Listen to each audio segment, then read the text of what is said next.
1, 2, 1, 2, 3, 4. I could make a record. I can sing, mama. This is my big chance. Nothing can stop me now. Didn't I tell you I was going to be famous one day? Yo people, welcome to Riddim and Rum. Enough times we hear about reggae music and the first thing that comes to mind is Bob Marley, right? While that is justified, what was reggae before Bob Marley? Who was reggae before Bob Marley? Who brought reggae to the world? Today we're going to talk about one of our pioneers of reggae music, one of our living legends, the man who gave reggae its passport, the first artist to tour off reggae music, the little boy from St. James who became an international superstar. Today we pay tribute to one of our living legends, Mr. James Chambers, better known as Jimmy Cliff, reggae's first international star, an actor, a visionary, and a true cultural ambassador. Fun fact, did you know that Jimmy Cliff was born during a hurricane? Me neither. But that them say on him official website, you know as Jamaicans we extra.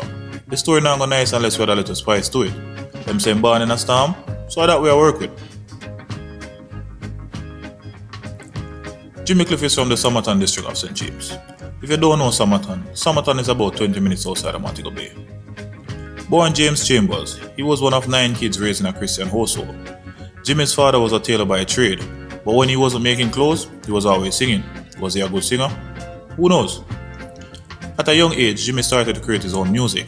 At that time, ska and rocksteady was big in Jamaica and reggae was still in its infancy. Jimmy's father saw his drive and passion for the music and he didn't try to hold him back. Instead, he pushed him. But Jimmy already knew, if he was going to do great things in the music, the Jamaican countryside never go work out. He wouldn't be enough. So at the tender age of 14, full of talent well beyond his years, he made a decision that would alter everything. His father prepared him and he traveled to Kingston. Kingston is the hub of the Jamaican music industry. He traveled to Kingston with one mission only, and that mission was to break into the music industry no matter what. There he was, 14 years old, full of hope and dreams in the big city. Country boy, James Chambers, come to town, Jamaica's music capital, in 1958. You can just imagine that headline. Determined to make a dream that few thought possible come true. And what did he do first? He changed his name to Jimmy Cliff. Kingston was not kind to newcomers. The music industry was full of talent, and it was difficult to stand out. He visited studios, participated in numerous competitions, and requested producers to listen to his music. The majority of them said no, but the country boy just never know when to quit. And then came the defining moment that changed his fate. One night, he strolled into Leslie Kong record store and restaurant as they were about to close, and he didn't go home until Kong was impressed by him. Immediately, Kong started a recording company, Beverly's Records, with Jimmy as his first signed artist. Kong heard the track and started creating record label same time. Instant hit. See people, Jimmy never asked you a chance, he make one. Yo, me can just imagine Jimmy run up in the man shop and sit down beside him now move until Kong hear him track, Me wonder if Jimmy did use like a local country badness. Kong heard the track and started to create a record label same time. Instant hit. See people, Jimmy never asked you a chance, he make one. Jimmy started recording music at Beverly Studio. The first 2 tracks never go well, but the third, Hurricane Hattie, was a huge hit. Not only was it popular, but it made quite an impact. Blending ska and rocksteady with his soulful vocals and excellent storytelling, swept across Jamaica overnight and made him quite famous. Hurricane Hattie was released in 1962 when Jimmy was only 17 years old. Jimmy followed with hits in quick succession: Kings of Kings, Dearest Beverly, Miss Jamaica. Each cemented his place as a rising star in the Jamaican music scene. By 1964, at the age of 19, Jimmy was chosen to perform on behalf of Jamaica at the New York World's Fair. This was not just another gig, it was his first experience of true international success, and it was only the start. This was not just another performance, it was a chance to be seen by people all over the world. His music caught the attention of global record labels and opened doors that were closed before. Around the same time, Jimmy worked with some of the biggest names in Jamaica: Prince Buster, Toots and the Maytals, Baron Lee and the Dragonaires, and a big concert called This Is Ska. It wasn't just a concert but a showcase proving that Jamaican music was ready for the world. His growing popularity did not go unnoticed. He was soon signed by Island Records, a UK label famous for introducing Caribbean artists to more listeners. Jimmy packed his bags and moved to London in 1965, ready to enter the international music world. It was not easy. The British music scene was rough, and Island Records did not really know how to place Jimmy. But Jimmy did not need to fit in. Jimmy needed to stand out, and that is exactly what he did. In 1967, he released his first international album, Hard Road to Travel. The critics praised it highly, and people started taking notice. One of the songs in particular, Waterfall, got quite popular in Brazil and won the Brazilian International Song Festival, and it was also a huge hit throughout South America.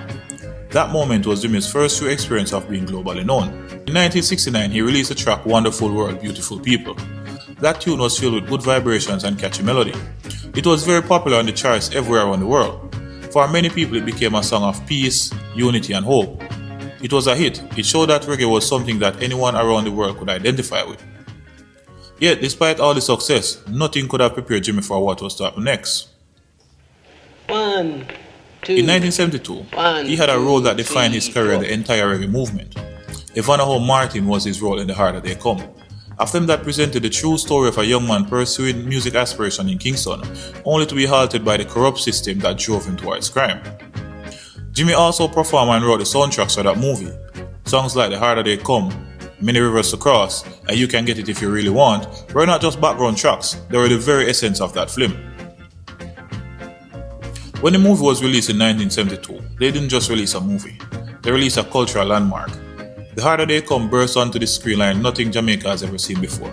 It was directed by Perry Hensel and featured Cliff as Ivanhoe Martin, a young singer trying to make it in Kingston while getting crushed by the oppressive system.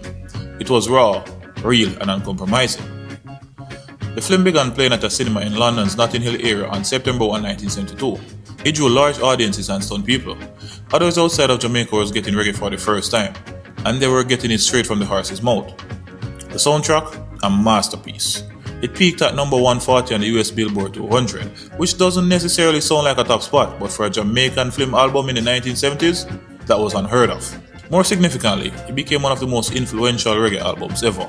Not only did critics applaud Jimmy, they praised him. His performances, powerful. His music, unforgettable. Overnight, the world knew Jimmy Cliff. But here's the thing, this was more than just a career boost. It was a giant leap into legendary status.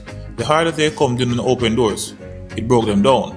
Reggae went international and Jimmy Cliff was his voice. He was reggae's ambassador before reggae even had a passport. Cliff kept experimenting in the 1970s. Albums like Unlimited in 1973, Struggling Man in 1974, and Follow My Mind in 1975 showcased his talent as he blended reggae with soul and pop like no one else could. Tracks like Hard Road to Travel and Vietnam discuss war, injustice, and fighting against it head on. Bob Dylan himself said Vietnam is one of the best protest songs ever written. Wherever he was performing, on stage in Europe, America, or in Jamaica, the audience could feel it. He was not just performing, he was leading a movement. The late 70s and early 80s were tough on Jimmy. With fame came a cost. He was touring extensively, and the pressure to record, he had to bear excessive expectation which started to wear him down. He struggled with drug addiction, depression, and at his lowest point, he admitted he considered taking his life.